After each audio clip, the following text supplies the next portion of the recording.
그렇다면은 지금처럼 현대에 들어서 미술품의 가치가 이렇게 예술 가치적 가치 못지않게 투자 가치에 사람들이 주목하던 때보다 훨씬 옛날, 과거에는 미술 작품의 가격은 어떠했을까요?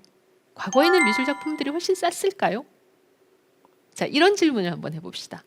자, 미술품을 한 점의 그림을 완성시키는 데는 그 작품의 재료비가 필요하고, 그리고 두 번째로 화가의 노력에 주는 공임이 필요합니다. 과거에는 이 두 재료비와 공임 중에서 지금은 공임이 훨씬 비쌀 겁니다. 그러나 과거에는 화가의 수고비인 공임보다 재료비가 훨씬 더 비쌌습니다. 왜냐하면 과거에는 모든 미술품을 창작하기 위한 재료, 일단 나무판부터가 질이 좋은 나무를 구해서 도제들이 여러 번 깎고 미츠를 하면서 평평한 나무판을 만들어야 했습니다. 그리고 물감도 없죠. 우리가 알고 있는 튜브에 들어있는 물감, 이런 것들은 과거에는 상상할 수도 없었습니다. 모든 물감은 다 원료를 구해서 그 원료를 갈아서 만들어야 하는 것이었어요. 그러니까 그 원료를 구하는 것 자체가 대단히 힘들고 그 원료 자체가 비싼 경우도 많았습니다. 이런 이유로 재료비가 비쌌기 때문에 과거에도 우리가 생각하는 것보다 그림값은 결코 싸지는 않았습니다. 쌀 수가 없었죠. 자, 그러면 비싼 재료는 뭐가 있을까요? 지금 보고 계시는 조토의 페루지아 성당 재단화에서 이 작품의 성인들의 뒷배경은 무엇으로 메워져 있습니까? 이것은 바로 금입니다. 진짜로 금이에요. 우리가 목걸이나 반지를 만드는 그 귀금속인 금입니다. 그러면 금이 녹아서 이렇게 칠을 했을까요? 그렇진 않습니다. 금은 금속이기 때문에 아무리 온도를 올려도 녹지는 않아요. 대신 금은 무한정 얇게 펴지는 성질을 가지고 있습니다. 그러니까 우리가 귀금속을 만들어서 정교하게 세공을 해서 목걸이도 만들고 팔찌나 반지도 만들 수 있는 거겠죠. 과거의 화가들은 금화를 계속 두드려서 얇게 폈습니다. 지금의 종이보다 우리가 쓰고 있는 티슈 정도의 두께까지 아주 얇게 편 다음에 목판 위에다가 기름을 바른 진흙을 발랐습니다. 그래서 이런 점성이 있는 흙 위에 얇게 펴진 금박을 붙이고 살살살살 문질러서 주름을 폈습니다. 너무 얇게 펴진 금이기 때문에 문지를 때 세게 문지르면 찢어질 위험이 있습니다. 그래서 조약돌 같은 무른 돌이나 아니면 개의 이빨을 써서 문질렀다고 합니다. 이렇게 해서 금이라는 진짜 귀금속이 재료로 들어갔으니까 그림은 당연히 비쌌겠죠. 그러면 왜 금을 재료로 한 그림을 화가들이 그렸나 하면 이 중세의 그림은 절대 다수가 성당에 걸려있는 성화들입니다. 성당은 어두컴컴하겠죠. 그 어두컴컴한 공간에 들어갔을 때 진짜 귀금속인 금이 발려져 있는 그림은 반짝반짝 빛이 났을 겁니다. 그리고 보는 이로 하여금 순간적으로 황홀경에 빠져들게 하면서 자신이 있었던, 지금까지 좀 전까지 있었던 일상의 공간이 아닌 비일상적인 공간, 거의 천국과 가까운 공간에 들어왔다라는 느낌을 갖게 할 겁니다. 그렇다면 이 그림을 통해서 사람들이 천국으로 상승하는 듯한 황홀감을 맛볼 수 있을 테니 종교화인 이 그림의 어떤 의의가 충분하다고 볼 수가 있겠죠. 화가들은 단순히 금을 얇게 펴서 붙이는 정도에서 그치지 않고 그 금에다가 여러 가지 무늬를 넣기도 했습니다. 이런 무늬를 넣는 방법을 스크라피토라고 부르는데, 이런 정교한 세공이 가능한 것 역시 금이라는 금속의 특징이겠죠. 자, 지금 보시는 수태고지 같은 경우는 지금 배경이 전부 금으로 메워져 있습니다. 이런 그림들은 당연히 재료비 자체가 비쌌기 때문에 화가의 공임보다 그 그림의 재료비가 더 비쌌습니다. 그러나 시간이 흐르면서 화가들은 그림의 배경을 금으로 메꾸지 않고 세세하게 그리기 시작합니다. 자, 이렇게 배경을 그리면 어떻게 될까요? 배경을 그리면서 화가의 실력 차이가 등장하기 시작합니다. 이렇게 되면은 그림을 잘 그리는 화가와 못 그리는 화가가 구분이 되고, 그런 경우 잘 그리는 화가가 더 높은 공임을 받게 되겠죠.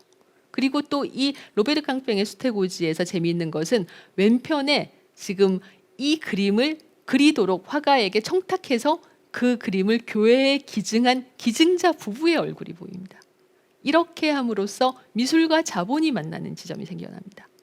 자, 이 그림을 화가에게 그리도록 청탁한 부부는 당연히 부자겠죠. 부자는 천국에 들어가기 어렵습니다. 그러면 이 부부들은 이 그림을 교회에 기증함으로써 자신들이 부자지만 돈을 이렇게 아낌없이 교회를 위해서 쓰니까 천국에 갈 수 있는 그런 가능성이 더 높아질 거다라고 생각을 했을 것 같아요. 실제로 메디치가가 자신들이 후원하는 화가 보티첼리에게 청탁해서 그리게 한 이 동방박사의 경배라는 그림에서는 예수와 마리아보다도 그들에게 경배하는 사람들 동방박사가 더 크게 그려져 있습니다. 이건 왜 그런가 하면 지금 막 예수의 발을 만지고 있는 인물, 이 바로 메디치가의 코시모 데 메디치, 그 아래에 무릎을 꿇고 있는 붉은 망토를 입은 인물이 코시모의 아들인 피에로 데 메디치, 그리고 그 왼편에 서 있는 두 명의 남자가 피에로 데 메디치의 아들 로렌초와 줄리아노이기 때문입니다.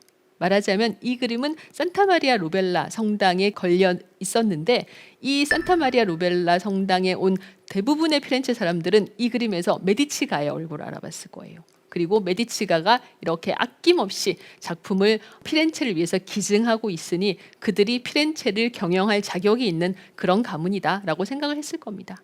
실제로 1400년대 후반에 메디치가가 피렌체 시를 위해서 기증한 미술이나 조각이나 건축의 가치는 다 합쳐서 현재의 가치로 6천억 원 정도가 된다고 합니다. 이런 식의 미술작품 기증 문화사업을 통해서 메디치가는 자신들의 지배자로서의 위치를 공고하게 하고, 그리고 또 동시에 아까 말씀드린 것처럼 본인들이 부자지만 천국에 갈 자격이 충분하다라는 것을 사람들에게 그리고 자기 자신들에게도 확신하게끔 만들었겠죠. 자, 시간이 흐르면서 지금 이제 다빈치의 그림, 역시 메디치가의 후원을 받았던 다빈치의 그림 같은 경우는 원근법을 사용해서 정교하게 그린 배경이 등장합니다. 가까이 있는 나무들은 크고 선명하게, 멀리 있는 나무들은 희미하고 작게 그려졌습니다. 이런 식으로 화가의 솜씨가 그림에 점점 더 드러나면서 공임의 비율이 점점 더 올라갑니다. 보티첼리가 화가로서는 처음으로 제로비와 공임에서 공임을 50%까지 올려받은 화가라고 하죠. 그 후의 화가들 미켈란젤로나 다빈치나 라파엘로나 티치아노 같은 경우는 공임이 더 올라가게 됩니다. 아무튼 중세 시대에 사용되었던 기법, 이 금을 사용해서 그림의 배경을 채우는 화법은 르네상스의 시작과 함께 사라졌다가 20세기 초반 들어서 오스트리아의 화가 구스타프 클림트의 그림에서 한번 되살아나기도 하죠. 왜냐하면 클림트의 아버지가 보헤미아에서 전통적인 방식으로 금세공을 배운 장인이었기 때문에 클림트는 아버지의 작업을 통해서 금을 사용하는 방법을 잘 알고 있었다고 합니다.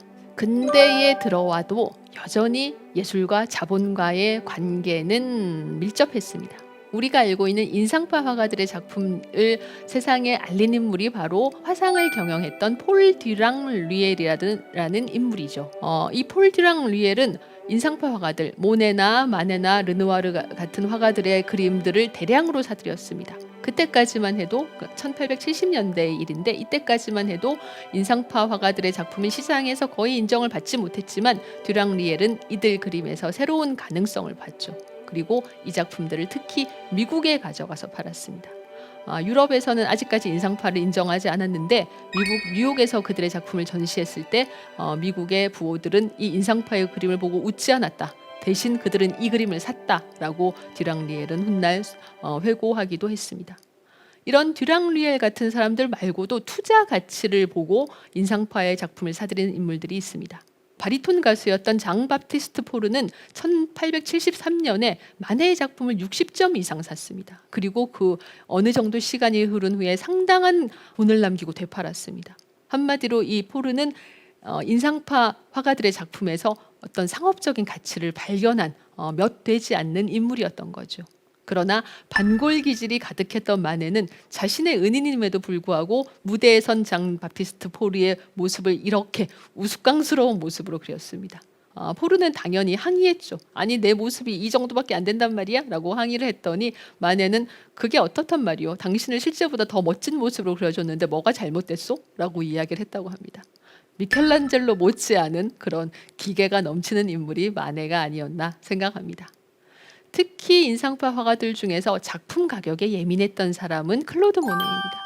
모네는 긴 무명 생활을 거쳤고 그 무명 생활 내내 경제적인 곤란에서 헤어나오지 못한 데다가 1879년에는 아내인 까미우가 두 어린 아들을 남기고 32이라는 젊은 나이로 사망했는데 너무나도 돈이 없었기 때문에 아내가 사망할 때까지 제대로 병원에 데려가지도 못했어요. 그것이 모네의 가슴에 끝끝내 한으로 남았습니다. 그리고 카미유가 죽은 후에 모네는 자신의 후원자의 아내인 알리스 오슈데와 살림을 합치게 되는데, 이때 모네에게는 2명의 아이가, 그리고 알리스 오슈데에게는 무려 6명의 아이가 있었습니다. 당시만 해도 여성이 직업을 갖는다는 것을 상상하기 어려운 시절이었기 때문에 모네는 삽시간에 8명의 아이를 부양해야 하는 상황이 되었습니다. 그리고 또 1880년대 말에 어느 정도 이름이 알려지면서 모네는 파리 인근의 지베르니라는 마을에 자신의 집을 사서 정착하게 되죠. 이 지베르니의 모네의 집은 지금도 모네 기념관이 되어 있고, 정원이 이렇게 크게 넓고 정원에는 연못도 있습니다. 당연히 땅값도 그렇게 싸지 않았을 테고 또 집값도 어느 정도는 됐을 겁니다. 여기에 대해서 잔금도 지불해야 되는데 스라에는 8명의 아이가 있습니다. 그러려면 많은 그림을 그려서 빨리 파는 수밖에 없는 상황이었는데, 이때 모네가 생각해낸 것이 바로 연작입니다. 하나의 주제를 여러 각도와 여러 계절과 여러 시간에 따라서 다르게 다양하게 그리는 겁니다. 원래 모네는 1877년 3회 인상파 전시회에 생라자르 역을 그린 7점 또는 8점의 연작을 출품한 적이 있습니다. 이것이 이제 생라자르 역 연작인데, 이때까지만 해도 모네가 연작의 가능성에 대해서 깊게 생각했던 것은 아닙니다. 다만 모네는 기차가 들어오면서 그 육중한 기차의 모습과 시시각각 달라지는 증기의 모습을 그리려면 한 장의 그림 갖고는 안 되겠다라고 생각을 했던 것 같아요. 그러나 이 초창기의 생라자르 역 연작이 잘 팔렸습니다. 그때 이제 모네는 깨달았죠. 하나의 주제를 가지고 여러 번 그리면 그림을 그릴 때마다 주제를 찾아서, 새로운 주제를 찾아서 헤맬 필요가 없습니다. 그리고 또 그 하나의 주제를 가지고 변화무쌍하게 다르게 그림으로써 모네 자신이 생각한 인상파의 중요한 강령, 시시각각 변화하는 햇빛과 대기를 화폭에 담는다는 인상파의 강령도 실천할 수가 있습니다.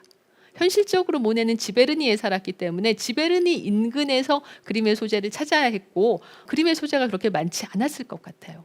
그래서 1890년대부터 모네는 새로운 방법, 연작이라는 기법을 적극적으로 삼가기 시작합니다. 처음에 연작의 주제로 선택한 것은 논밭에 쌓여 있는 집더미, 노적가리입니다.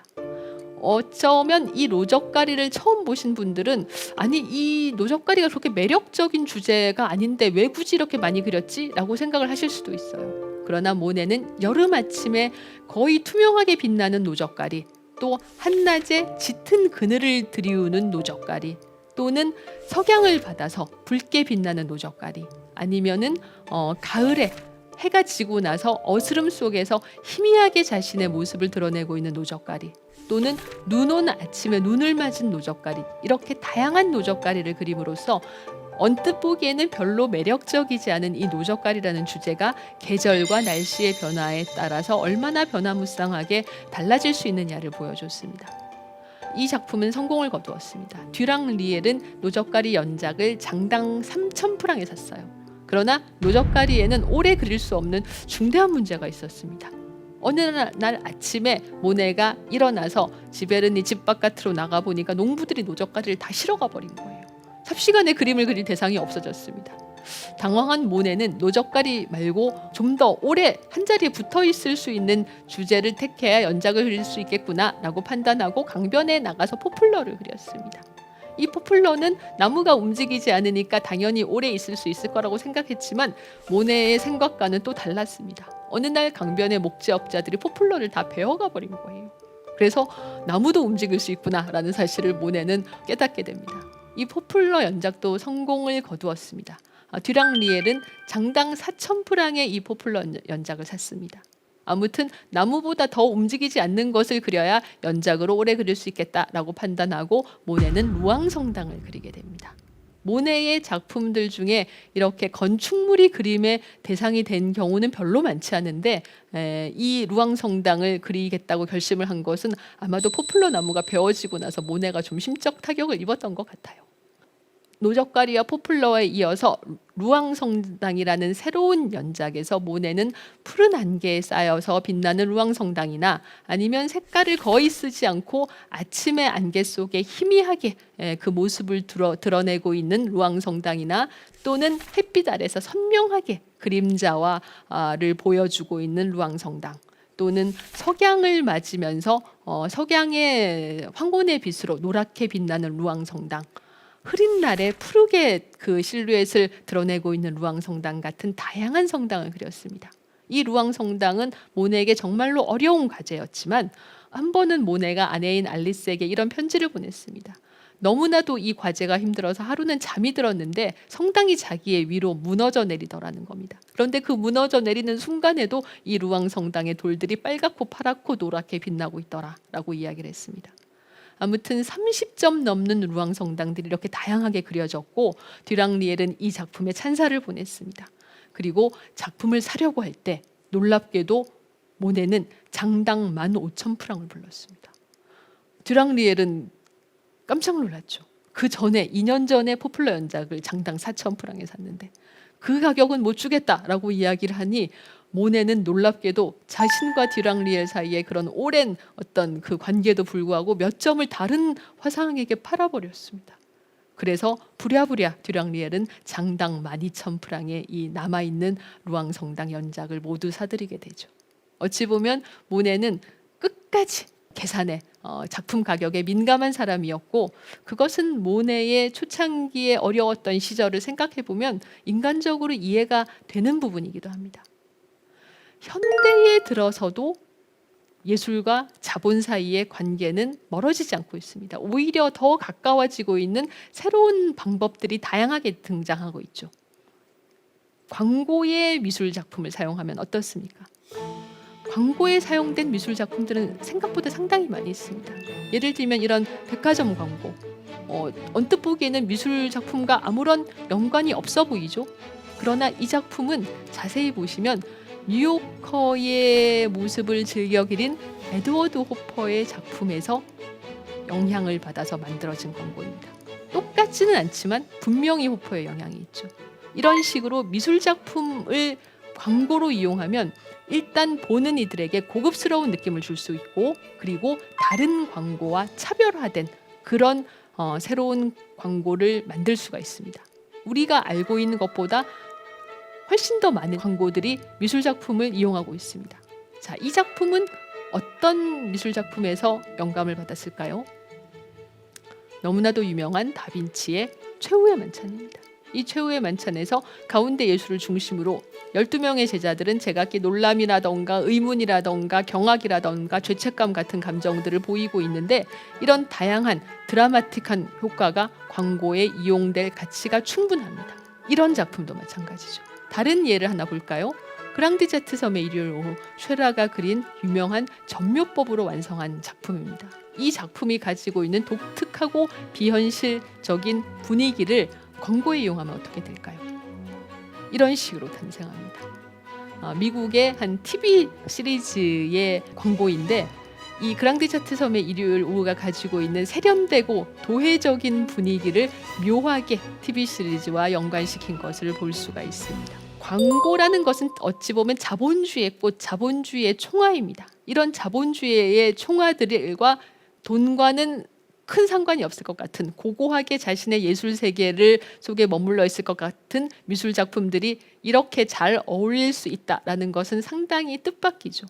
그리고 현대에 들어오면 아예 적극적으로 상업과 자본과 광고 같은 부분들을 작품의 중요한 한 부분으로 이용하는 팝아트가 등장합니다.